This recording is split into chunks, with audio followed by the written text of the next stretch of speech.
morning, everybody. My name is Vicki Davis. I am a teacher at Westwood Schools in Camilla, Georgia, and co-founder of the Flat Classroom Projects, which are a set of global projects that connect kids around the world. And this morning, we're going to be talking about how you can connect students, no matter your topic, no matter your subject, with other students around the world, and how to do that, and the pedagogy behind it, and how can you do that. So first of all, let me get to know you. How many teachers are in the room? Raise your hand. And the virtual folks, you'll just have to tag it Fall Q and let us know, and I'll look back at this. So most of you, anybody an administrator? Excellent. IT director? Okay, you're both. I'm teacher and IT director. How about any librarians or media specialists? Excellent. So we kind of have a broad spectrum. The good news is no matter your angle, you can incorporate global collaboration into your classroom. Now, a lot of what I'll be sharing is actually in this book that Julie, Lindsay, and I, she's the co-founder with Flat Classroom, wrote. It's from Pearson Publishing, Flattening Classrooms, Engaging Minds. So I'll be going into detail on a lot of things that are in the book. So if I go quickly, I talk very, very quickly for a South Georgia girl. So that's the book, and I think we'll be giving one away later. So, Flattening Classrooms, Engaging Minds. How do we do this? I want to start off with a story of a young man in the inner city, because, you know, there's a lot of things about connecting your classroom. There's the Mystery Skype. Mystery Skype is a great way to get your young classrooms connected with other classrooms. A Mystery Skype is where you Skype with somebody, your class doesn't know who they are or where they're from, and they have to figure out who they are just by asking questions. That would be a mystery Skype, and that's great. There is a place for that. But we're talking about projects where you merge your classroom together with other classrooms for a period of 6 to 8 weeks. What happens when we merge classrooms? What kind of difference does this make? Well, what we have found, we have a lot of different stories, and Domingo is one of my favorite. He's from inner city Texas. He was a first-generation U.S. citizen.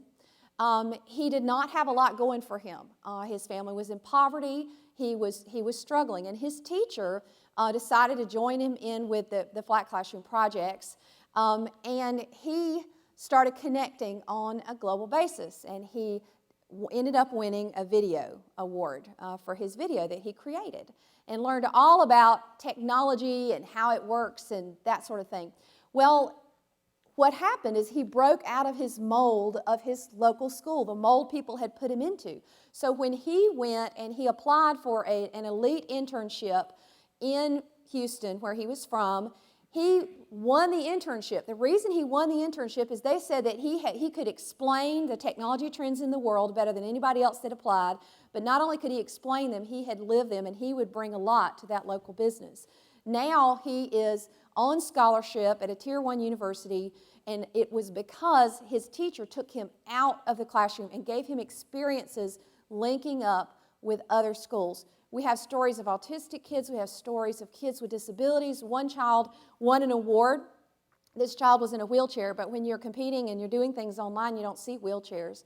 And he won an award, one of the top 3 awards in one of our projects, and his teacher, they were all shocked. They said, we view this child in a different way, because the judges didn't see his wheelchair, but the people locally did, and they began to respect him for what he could do. So when you connect, you bring a lot of things to your classroom, and this is just one example. So how do we do this? I'll be talking more about this later this afternoon in my keynote about Common Core in the cloud, and how does Common Core fit in with all this global collaboration, and how can standards happen when you try to do this sort of thing.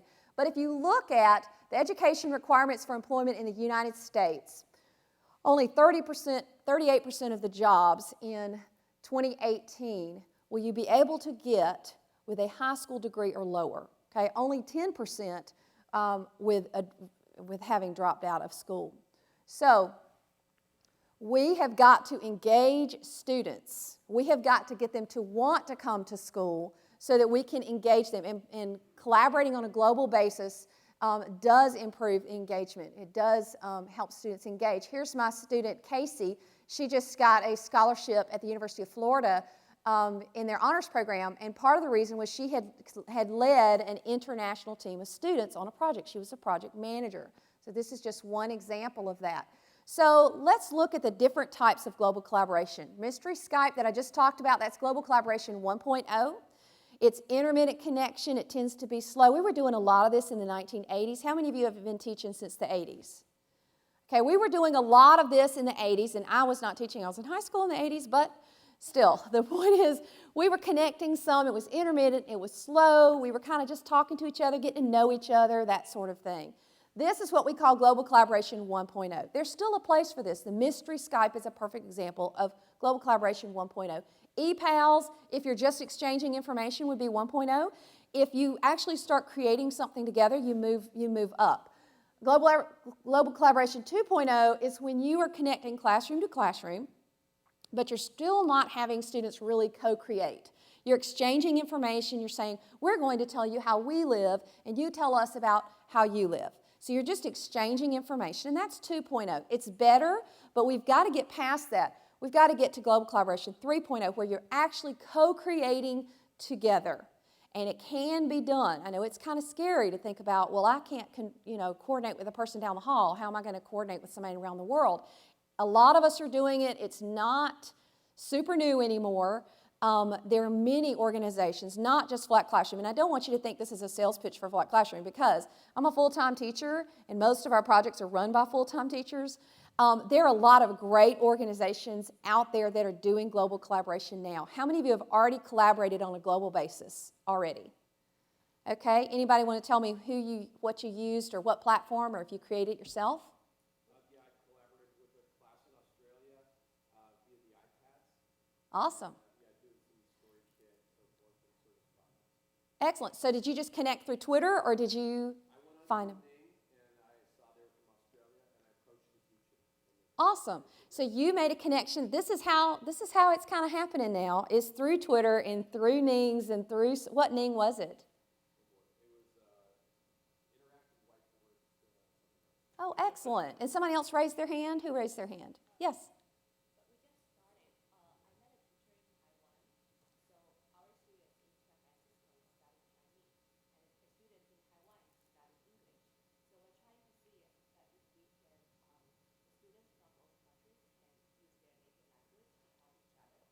Perfect.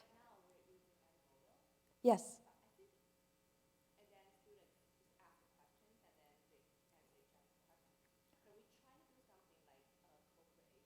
Right. Right. Excellent. And so what you're doing is tandem learning, where you have mutually beneficial outcomes that come out for each person. So they're each teaching another language. And that's one of the earliest uses of the internet, is when we started realizing, well, hey, I can learn Chinese from someone in China, and they can learn English from someone here.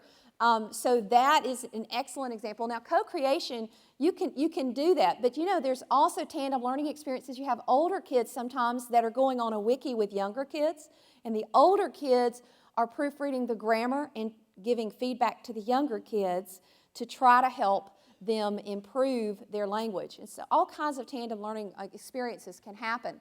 So we want to move to co-creation. We want to move to collaboration. And my friend Justin Reich, I'll share this study again this afternoon, has found that only 1% to 3% of wikis in education have actually involved true collaboration. Most wikis right now are just published. They're just a website. They're not truly co-creating, collaborating. So how do we do this? Now, I just want to tell you briefly a little bit about Flat Classroom. How many of you have already heard of Flat Classroom before today? Okay, how many of you have never heard of Flat Classroom? Okay, great. So it's about half and half.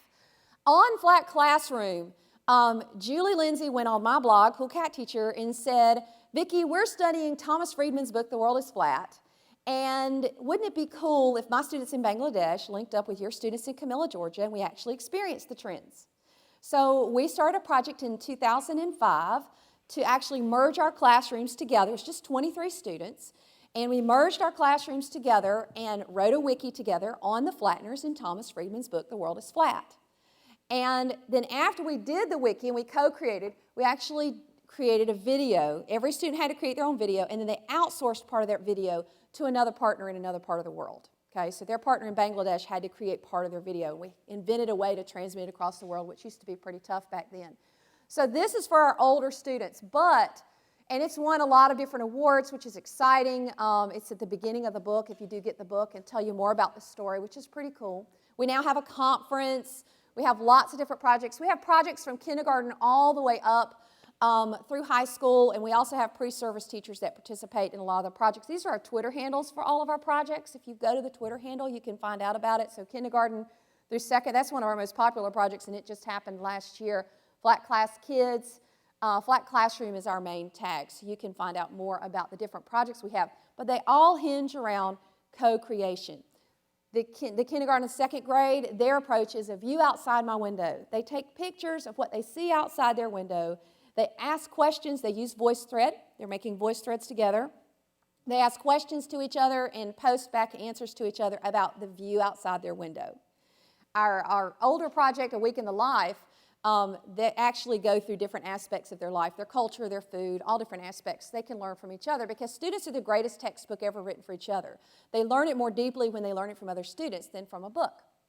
So this is an example of the framework. I'll come back to this.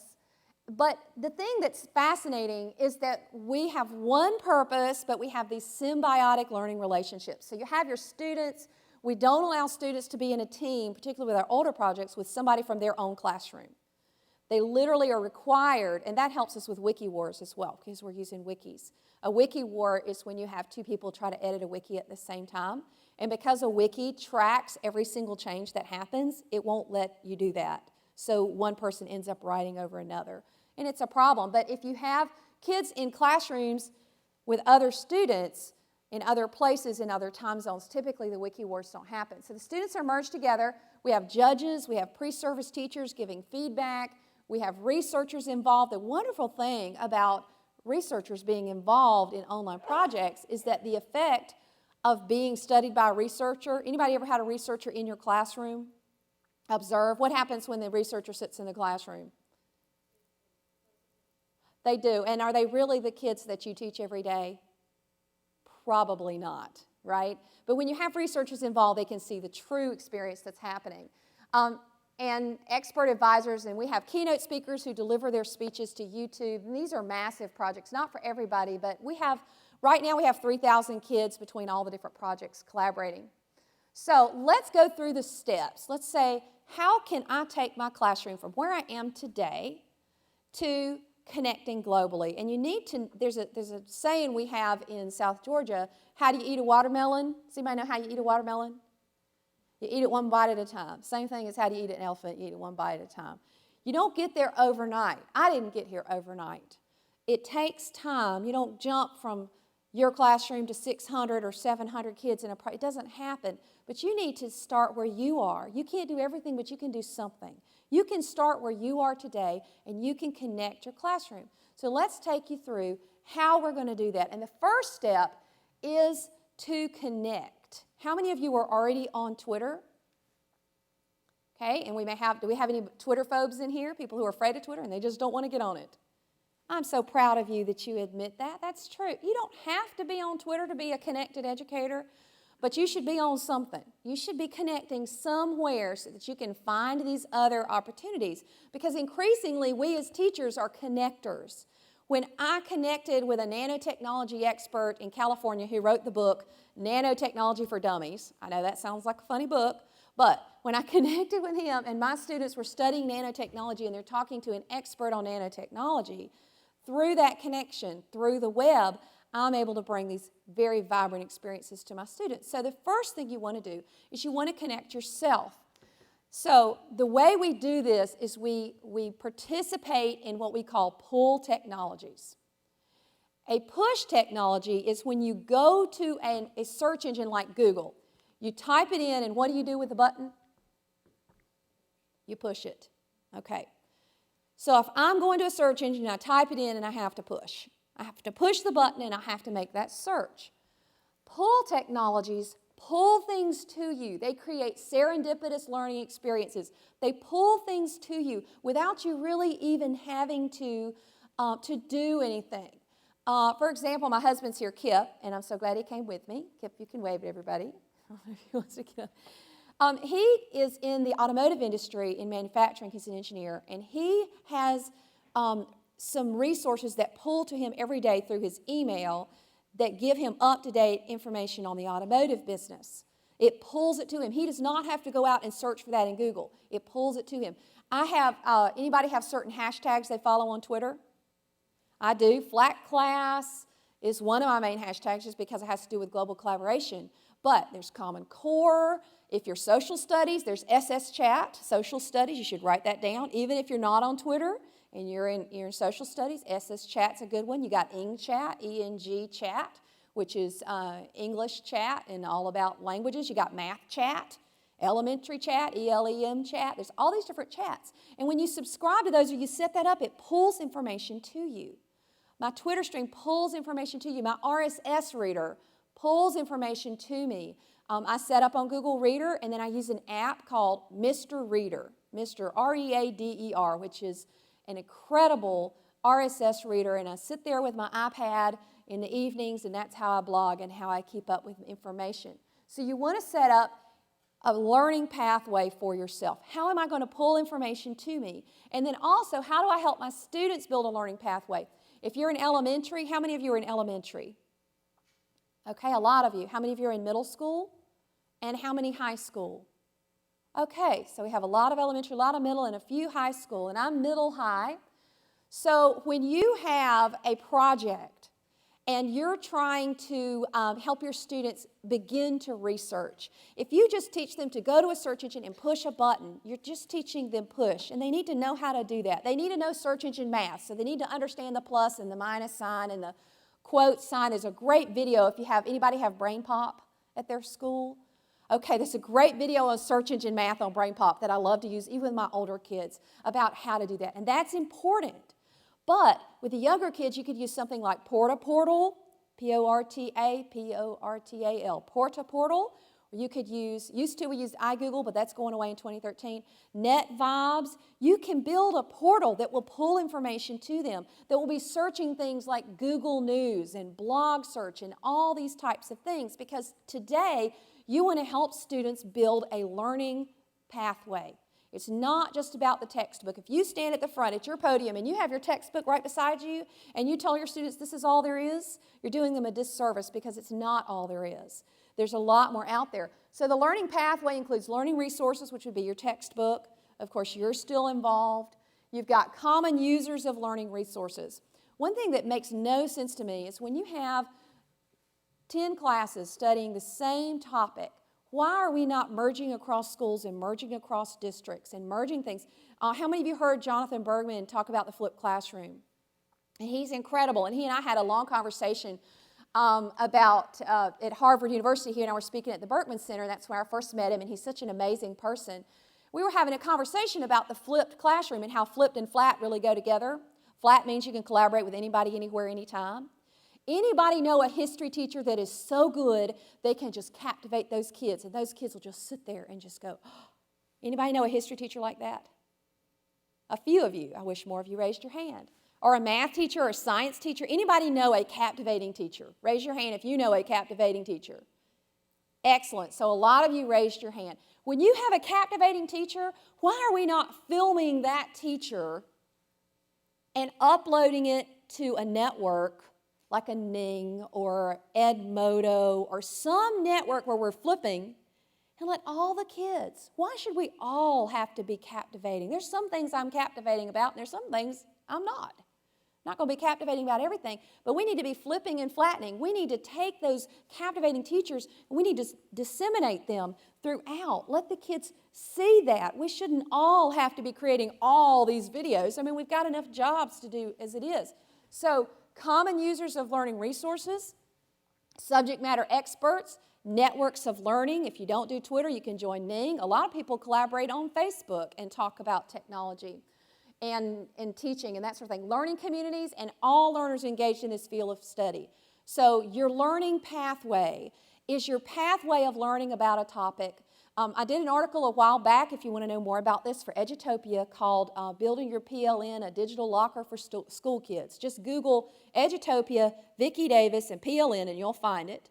And wrote about how I teach my students to build their own RSS reader. I believe if a student graduates from high school and doesn't understand how to build their RSS reader, that you're mistaken.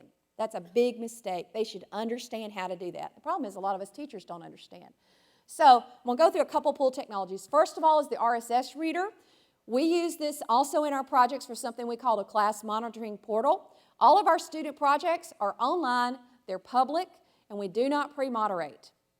How does that happen? We have a monitoring portal we've built to be able to monitor everything. It's sent to us immediately, and we teacher source, or we share that responsibility among all 20 or 30 teachers in a project. We all monitor if it's public. I believe by the time students graduate from high school, they should be able to go public. They should be trusted enough to be able to publish online in that way. So this is an example of a classroom monitoring portal. You can see we're pulling in Digo, we're pulling in all the page edits, all the activity, and all the blog posts into one place so that at a glance, we can see all the current information. How many of you already have an RSS reader and know what I'm talking about? Okay, and how many of you have just heard of RSS today? Okay, what I would suggest you do is I always keep my list of my next 3 things I want to learn. And for you, if the first time you heard of this today, you probably want to write down RSS Reader as number 1 on your list of big 3. Write down RSS Reader. I'm going to learn about that. There are a lot of great things online about the RSS Reader, and it's kind of beyond the scope of what we're going to be doing today. So, lots of different pull technologies. 2 of the most important decisions you make. Number 1, what's going to be your start screen for your web browser? Because if you're going on the internet 3 to 4 times a day, like most of us, you've got a good 4 to 5 seconds when that browser is loading. What's going to be on that screen?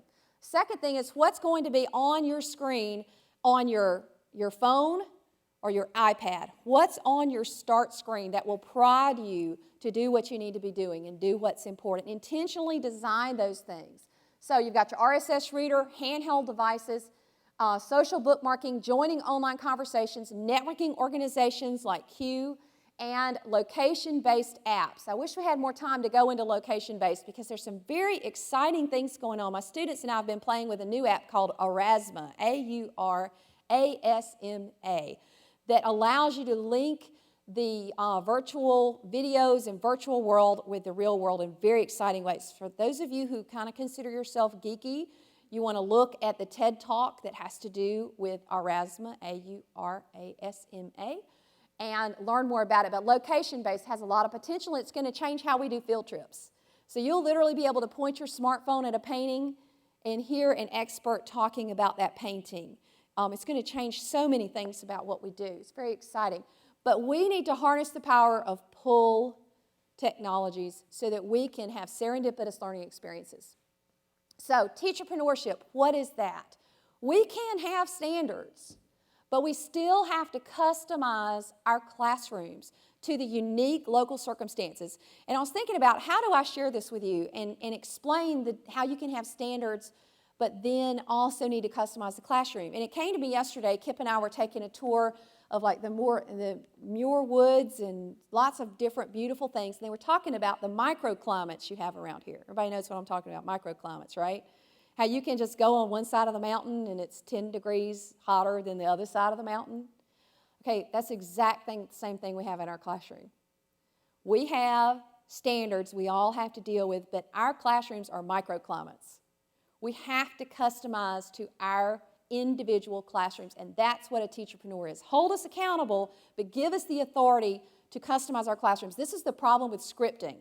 Scripting makes it very difficult to customize to your microclimate. So we should be teacherpreneurs. We should be customizing our classroom to our students. So if you're going to customize your classroom, this is what you have to remember, and I have to stress this. When you get ready to collaborate globally and you look at that project, just because I can do it in Georgia does not mean that you can do it in California. Does not mean that my friend Julie can do it in Australia or that my friend Kim can do it in Japan or any of the other places that we deal with, the Czech Republic and all these other places that collaborate. It is your job to make sure that you are complying with your local, state laws and national laws. That is your job. If you need a permission form, it doesn't matter if I don't need a permission form, you need a permission form. And when you collaborate globally, make sure you analyze your own context in your own school. Coordinate it with your curriculum. I am not in favor of clandestine ops in the classroom. I'm very open with my curriculum director and my principal about what I'm doing. You know, a lot of people take the approach of just ask for forgiveness, and I don't think that's a smart approach. I have nothing to hide about what I'm doing in my classroom. So I always take it to my curriculum director. This is what I'd like to do. This is what we're going to do. This is different.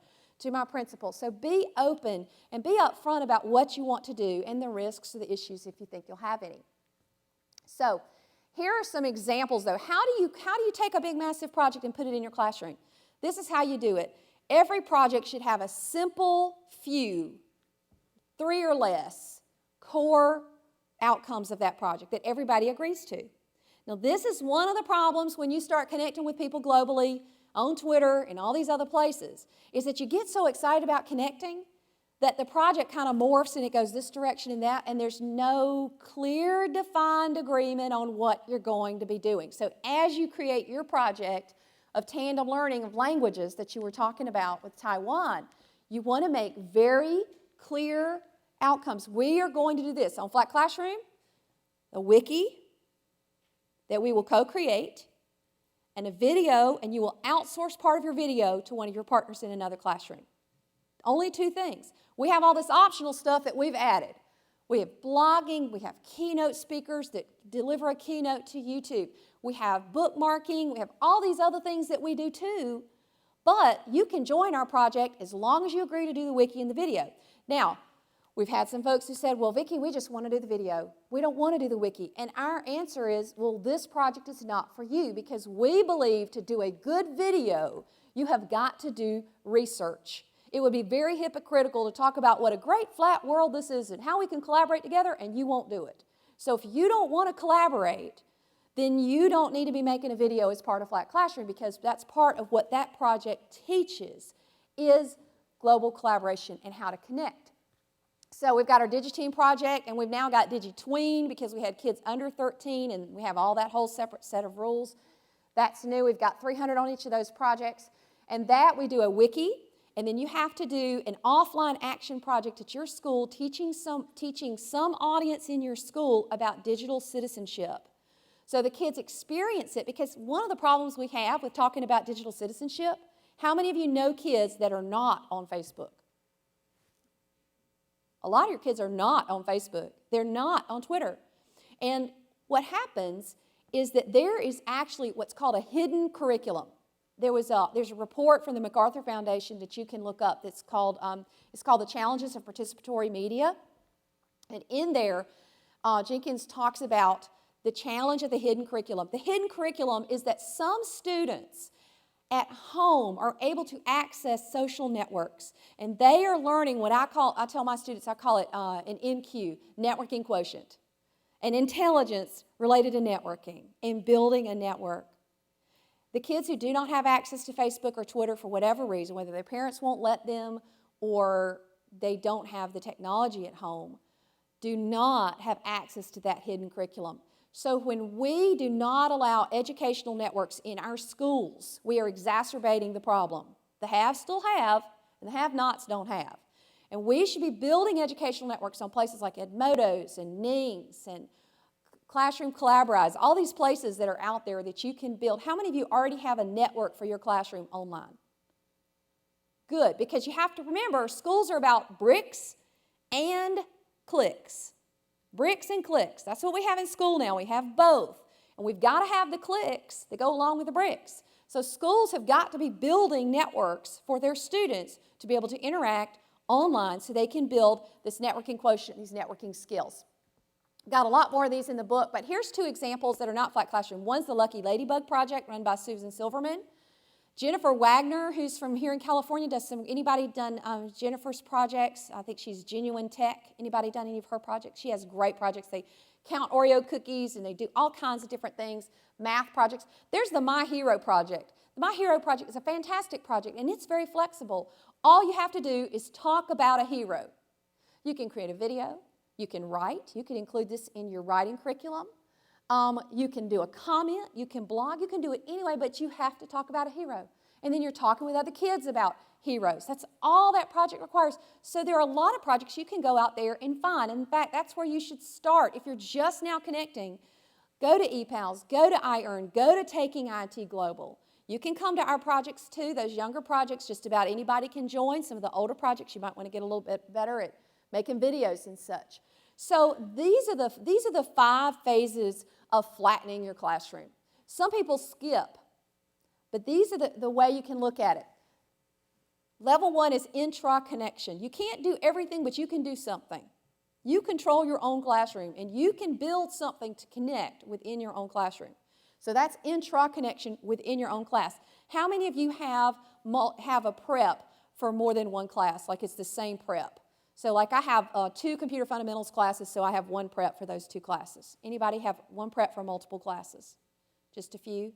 Okay, you've got an easy thing because you can actually create projects across classes where you have kids in this class and kids in this class that are partners.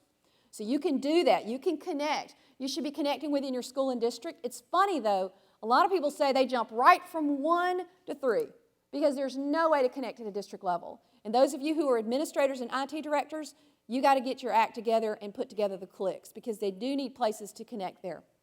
Then we've got student to student with teacher management.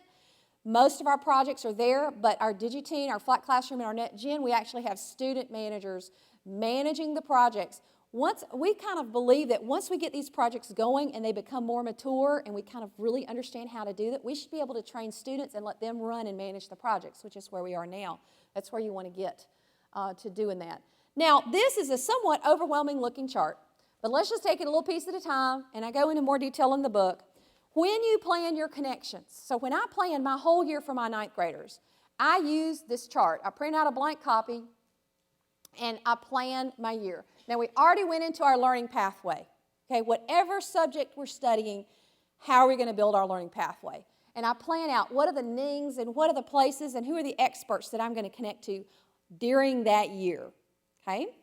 So we have information, location, communication, and generation. Okay? So we talked about information. Let's look at location, top right-hand corner up here. Wish my laser pointer worked, but it doesn't. Our inner circle is so important. A lot of people say we can't connect globally because you're not connecting locally. You don't understand your neighborhood. You have no business connecting with China because these kids don't even pick up in their neighborhood. They don't even understand their state. And the point is, we need to connect with all these locations. We need to connect locally. We need to connect with our neighborhood. We need to connect with our city and our state. And when I plan my year, I plan ways for my students to connect in all those places. We have a project at my school called the Flint River Project. It's a local river, and we study the river. We have a NING. It's flintriver.ning.com. We upload videos and do things about conserving that local river. They are connecting locally to their inner circle. And I believe when you have a strong connection locally, that will build your self-esteem. It helps you understand how are you part of the bigger picture. So that's very important, and don't neglect that so you can connect with somebody on the other side of the world. But after you've connected there, you need to connect with your state. You need to connect with your nation, your continent, your hemisphere, and the world. Plan out those. So when I finish my plan for the year, I've actually written the names of projects for how my students are going to be connecting in all these different ways across different locations. Let's skip down here to generation. Elementary teachers, if you could do anything, how many of you teach history? You're elementary and you deal with history. Our students have something very valuable that's very rare and very scarce, and that is their grandparents. We should be videoing and documenting the history of this older generation that's passing away before our eyes. Because think about what it would mean that if your children can film grandmother or grandfather talking about something in their life, and then they can pass that on to their grandchildren and their grandchildren, and we can pass it on. We need to be helping our students connect to older generations and younger generations. There are a lot of us that are doing multi-age learning experiences. My older students do the digital citizenship curriculum for the younger students. When I travel with kids, I took some to India a while back. I took some to China a while back. The kids that were back locally were led through what we call an immersion project, and it was my students who were left behind locally that led that immersion project. They led them to understand about China. They led them to understand about India. So we can use multi-age groups. We can connect in different creative ways and create these powerful, flattened, symbiotic learning relationships. Now, communication is so important. We need to help kids connect both with technology and without. They need both. There are times to disconnect. This is a hyper-connected generation. They need to know that sometimes you need to put that phone down. Sometimes you need to put that computer down and talk to the person right in front of you. Multitasking is a lie. It's not true. We need to help students learn to focus. So we've got all these different types of communication. And then you've got the student across time, their past and their future. You say, well, how can I help a student connect across time? We've been doing it a long time. They're called time capsules. We've let kids put it in a capsule, but you know what? We have the ability to do a time capsule every single year. I think annuals in the front should have a DVD, and you make a DVD, message to your future self, the things you did that year, the things you learned that year, and give that legacy to yourself. And I just think about my own life. I started journaling when I was really young, when I was 8, but I can look back. I set goals for my life when I was 12. That's kind of scary. But I set 5 goals for my life. And one of those goals was that I wanted to be a writer to help and encourage others like Dale Carnegie did for me. He wrote How to Win Friends and Influence People. So I was very picked on as a child and very excluded. And my mom and dad gave me that book, and they said, Vicki, read this book until it starts making sense. And the whole idea of learning to focus on others and not just myself helped me through that time and helped me become a better person. And I wanted to do that for others. And I wrote that down when I was 12. Think about the meaning that I get now that I'm able to write and help others, that I can look back many years later, in my 40s, I can look back to when I was 12 and see that I wrote that. But what kind of legacy are we losing because we're not, what do parents do at the end of the year with all those papers? What do? They're going in the trash can. And we're throwing away their legacy. They don't need to save everything, but they need to save something. And we need to help them do that. So we need to help students connect to themselves. I believe that when they graduate from high school, they should have a learning legacy. They should be able to look back. What would it be if you could have a minute for every year growing up, and you could put together a video when you were a senior in high school that was a minute of you starting in kindergarten all the way up? Do you think that parents would really appreciate a school system that helped children do that? Yes, they would. So it's our job to plan and think about how to connect kids across time. So when you look at this chart, realize I'm not just talking about global collaboration here. I'm talking about flattening the classroom and helping you to connect to yourself, helping you to connect to others, help you to connect to all the things that add meaning to your life. So that is the monstrous connection planning chart. When you talk about the global classroom, we talk about teacherpreneurship, teacher sourcing, community habits, connection mapping, and then synchronous and asynchronous communication methods. Synchronous is what we're doing right here. It is at the same time. Asynchronous is what they're doing with the filming. Yes, some people are live streaming, but they're also going to archive that, and people will be able to view that later. Is that right, JT? So we are flattening this presentation.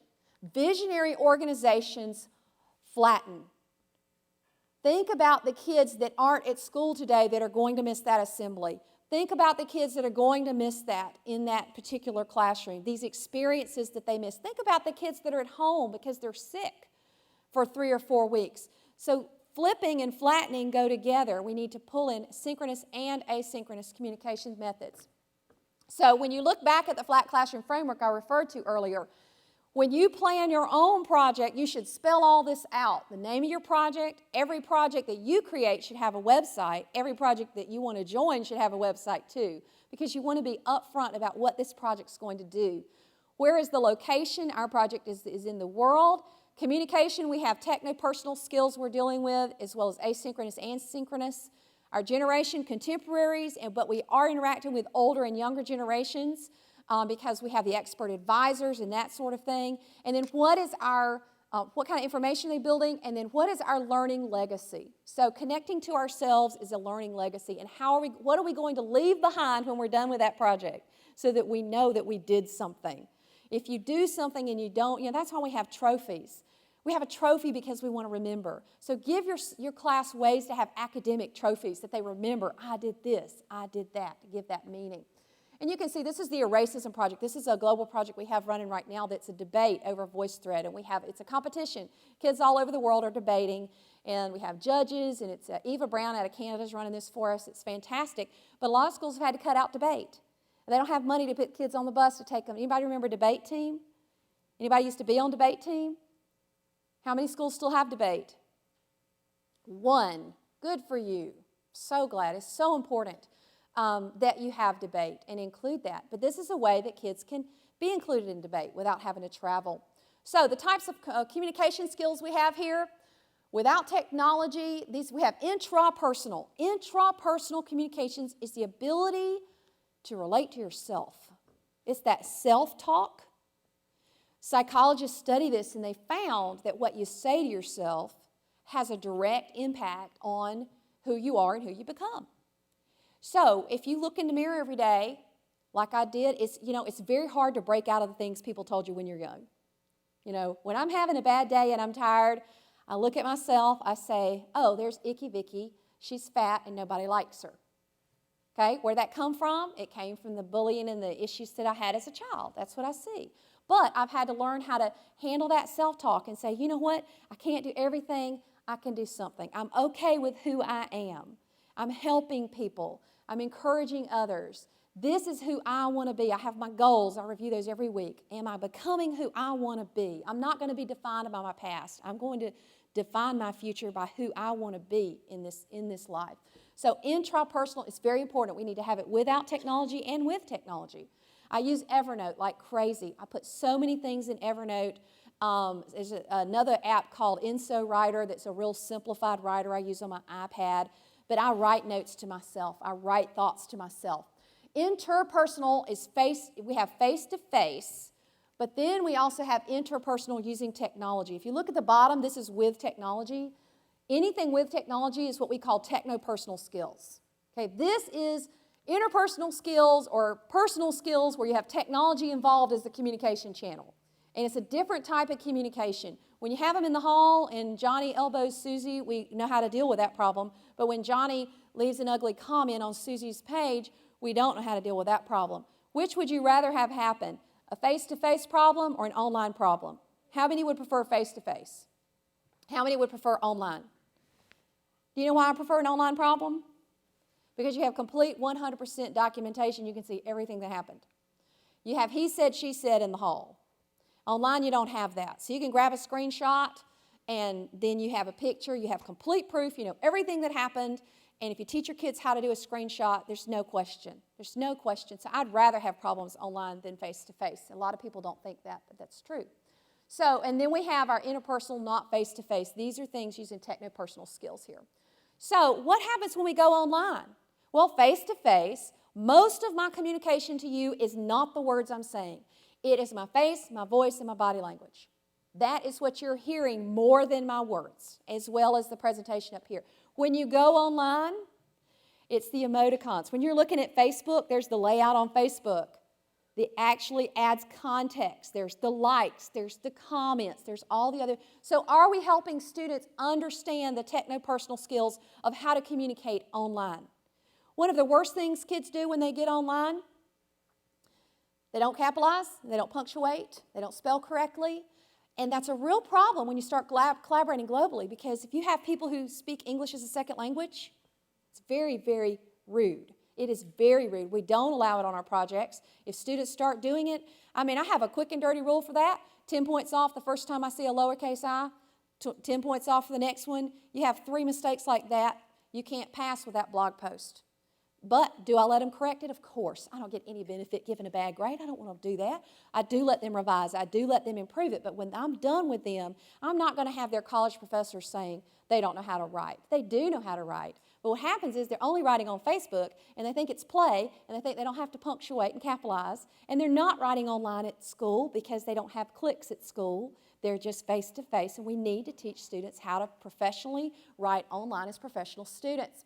So, digital citizenship. I'll briefly take you through a few things about digital citizenship here. Don't have time for all of them, but these are the norms of behavior. Your definition cannot include computer. Pretty soon, computers are just going to be kind of to the side. It's just going to be all the world around us with Google Glass and Project Glass, and eventually they'll have computers on their contacts. I'm not kidding. You got the little mini projectors. They'll be able to put things on the wall. We're kind of getting to the point where it's just technology all around us. So digital citizenship is how to interact with the digital world. Software, the best software ever created to deal with cyber criminals is the software between your ears, the human brain. We need to be training the software that really counts on how to deal with online problems, which is the human brain. Things like cyber stalking, things like phishing, identity theft, all of these are things that we need to talk to our students about and educate that software that counts, because the software in this computer is not going to be able to keep up with the criminals. The good common sense in here will always be able to protect yourself or know how to deal with it or know when you have a problem. So we're not going to go through the entire enlightened digital citizenship model, but I'm going to take you through a couple of pieces. First of all, this is a network of all of the friends around the world and where all the friends are connected. This is from Facebook, December 2010. And you can see there's some places in the world that aren't lit up. China has their own kind of Facebook type thing because that's what they do over there. So it doesn't mean China's not connected. They're actually extremely connected now.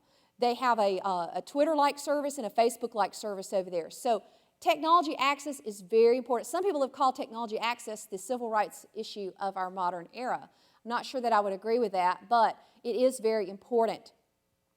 Technical awareness is, once I have access to the technology, do I know how to use it? Individual awareness is, I know how to make decisions for myself. I don't raise my children by default. Kip and I have 3 kids. I don't just do what my neighbor does, and I certainly don't do what some brochure from some organization recommends me do. I make my own decisions. And an individual awareness is, I am not going to blindly accept the profile settings of any website. When Facebook says, we're changing your privacy options, click here so you can use Facebook, I'm not going to blindly just click OK without reading and figuring out what is going on if I really want to do that. I'm not just going to opt in to everything. I'm going to learn how to make my own decisions for how I'm going to behave online. We as teachers have to model it. We have to teach our students that. Then we've got social awareness. Is this going to be the modern family? Is this the modern family sometimes? Do you see it in restaurants? You know, sometimes we're at a restaurant, there was these crying children, and the mom and dad were so interested in the cell phones, I just wanted to go snatch a knot and say, please pay attention to your babies. They are misbehaving, but you are ignoring them. That's why they're misbehaving. So we've got to learn to put it down and be socially aware of what we're doing. There are times to put the phone down. Now, last night, Kip and I were eating dinner, and our son had a big football game, so we were actually getting score updates. And the waitress kept looking at me like, oh, you're so rude. I can't believe you're not putting that cell phone down. And it wasn't taking my whole thing, but that was important. That was a perfectly good reason, in my opinion, my son's football game, to have that thing out and get the score updates. But there are times to put it away, and we have to determine those ourselves. Then we've got cultural awareness. Everybody's not just like me, but everybody's like me in some ways. Realizing the differences and the similarities between me and other people. Global awareness, being aware of the different laws. One of our first problems in Bangladesh is that they could go anywhere and buy movies on the street for $1 because piracy is huge in Bangladesh. That's how they get everything. They don't even get legal movies pretty much. They just buy them on the street from street vendors. Just like they sell crabs and seafood down at Fisherman's Wharf. Okay, that's how they get their DVDs in Bangladesh. They just have street vendors. And so when they got ready to create their videos, they didn't think anything about pirating pieces of movies and pirating pieces of, but we have a network that is in a U.S.-based country. We're U.S., so we have to follow copyright rules here. So even if they're in other countries, all of our projects are under U.S. copyright law because that's where our servers are hosted and that's where everything is. And so you get into all kinds of complex issues when you start doing this. You also have to understand about taboo subjects. We do let our students talk about a lot of different things that are side issues. Sometimes they talk about Shakespeare. I am not kidding. We have places where the kids are talking about Shakespeare. I don't understand why. It's not my thing, but a lot of you literature teachers would be happy to hear about that. But we had a kid who, on Digitine, wanted to talk about the respect of life in different countries. And so the topic of abortion came up. I got a message from Sonia in Pakistan, who's in one of our projects, and she said, Vicki, this is a very bad thing. You have got to deal with this. And I was like, what happened? She said, abortion is a taboo subject in Pakistan. If we are seen to be talking about abortion because it's illegal, I could go to jail and my school could be shut down.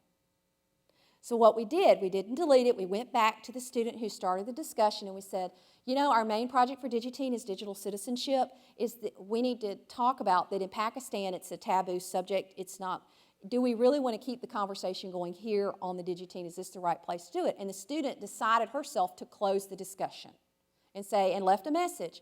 Out of respect for our students in Pakistan, we've chosen that we're not going to talk about this topic because we want them to participate in the project.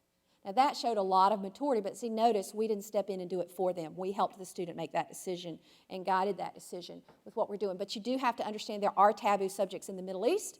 Alcohol is one of those subjects. In the Middle East, many of the girls that, even though their education systems are becoming more progressive, many of the girls cannot put their photo of their face. So we can't require them to have facial photos and that sort of thing. So there are a lot of different things about global awareness. And you have to teach students also to never stereotype a nation. There are multiple cultures within different nations. And do students understand this? So a lot of online threats. We need to help our students educate their software so that they can deal with these threats in their schools and in their life. 5 steps to internet safety. If you go to my blog, coolcatteacher.blogspot.com, there is a button that says freebies. And on that freebies, you can download, I have a poster called the 5 steps to internet safety. It is not stop, block, and tell. That is the most wrong, completely bad thing to do. Don't teach stop, block, and tell. It is wrong. It sounds nice because it's like stop, drop, and roll, but y'all, 3 steps don't work if you need 5. So what we have is stop, screenshot. If you have, how many of you have one-to-one iPad programs? Okay, did you teach your students how to do a screenshot first thing? First thing. Push the top button, push the front button, boom, get a screenshot. If they have a phone, screenshot. If they have a PC or a Mac, how do they take a screenshot? What is a screenshot? Who knows? What's a screenshot? Yes? A picture of what's on your monitor. What happens if you block somebody before you take a screenshot? Does anybody know? All that content. All of that disagreement you just had with somebody, depending on the platform, could potentially go away. You have no proof. By blocking before you screenshot, you are potentially, depending on the platform, getting rid of all of your evidence, all of the documentation that you need to say that this happened. Okay, so all students should understand. Stop, screenshot, then you block, then you tell, and tell is you have to learn how to tell the appropriate person. There are places that the Federal Trade Commission has set up for dealing with identity theft. There are places for dealing with cyber stalking. There are online places they can report things. They can also report things to teachers. So they need to understand who should I tell. And if and when you make it through that issue, it is important we start sharing with each other. Why do you think that's so important? Because these cyber criminals are good. And a big portion of the money that the mafia is spending today, they are spending on cybercrime. And by sharing it with each other, this happened or that happened, then we are helping educate others so it doesn't happen to them. There's a big sting operation that just happened with people that were calling people's homes and hacking into the elderly's computers and getting all their banking information. And you have to tell people. I had somebody at my school who got it. They call it the mother of all cons. Just came down, convincing people to remote into their computers and take over control and get all their passwords to everything. So stop, screenshot, block, tell, and share. So the other thing we have to know is that Klosters theory cannot apply in our schools. Klosters theory, this applies to social networks. 90% of people are lurkers, 9% intermittent contributors, and 1% heavy contributors. This does not work in an educational network. 100% of our students must contribute, and you must hold them accountable. Because if you have assignment, it is not optional to lurk. They must do the assignment. They must be part of it. So the rules for social media and educational networks are different. What is co-creation? Co-creation is when you create together. And the 3 R's of global collaboration are read, or actually receive, read, and respond. Believe it or not, we have so many problems with this. When we send a message and the other people can't read it or can't find it, or can't see it. Email blocking, Barracuda firewalls hate us. So receive, you got to read it every day. If you're going to collaborate globally, make it a habit to check your email every day. You have to. I know you don't like it, but you do. And then respond. Let people know you're there. Okay, don't have time to go into this, but use multiple intelligences as a planning tool. You can plan on how you're going to use technology so that you can differentiate. And I have a whole nother session that I could do on that. Here we go. Then we want to move students up. Step 6 is we want them to create. I'll talk a lot more about that this afternoon. How do we move from our lower order thinking to our higher order thinking using technology and even standards? The trouble with standards is standards tend to gravitate to the bottom of Bloom's taxonomy. So we have to have ways to be able to move up to the top. So, and then the last thing we do on all of our projects, anytime you have a global collaboration, you have a connection, you should celebrate. Why do we have end of the year parties? We want to have an end. We want to have a culmination. Any projects you do, you should have a celebration. Our students present in Blackboard Collaborate what they have learned and their takeaways from the project. It creates closure, creates an ending point. So, this is an example of our student summit. My students, by the time they graduate, will have presented 3 to 5 times online in Blackboard, or you should definitely be using some sort of online presenting. Am I willing to redesign my curriculum? It is something that you have to talk with your curriculum director about, but you definitely can do that. And let me flip here because we're almost out of time. If you have any questions you're still wondering about, I'll take a look on Twitter. Just use FallQ and ask me, or I'm CoolCatTeacher on Twitter. Please feel free to ask questions. We do have a Ning, flatclassrooms.ning.com. It's free to join. And a lot of the teachers who join there, we're a smaller Ning, but our purpose is to talk about co-creation and how to merge our classrooms together. So there's all of our networks here, and I just want to encourage you, you can't do everything. But you can do something. If you're in science, your students should be citizen scientists. There's the NASA projects. There's the tree banding project from Shout Learning. There are so many projects out there. Citizen science is very important to have your young scientists involved in citizen science to improve our world and to do science. If you have history, you should have your students connecting and understanding different cultures and how they view history. No matter your topic, it is very important not only that you flip, but that you also go flat. Thank you very much for your time, and I hope to see you guys this afternoon.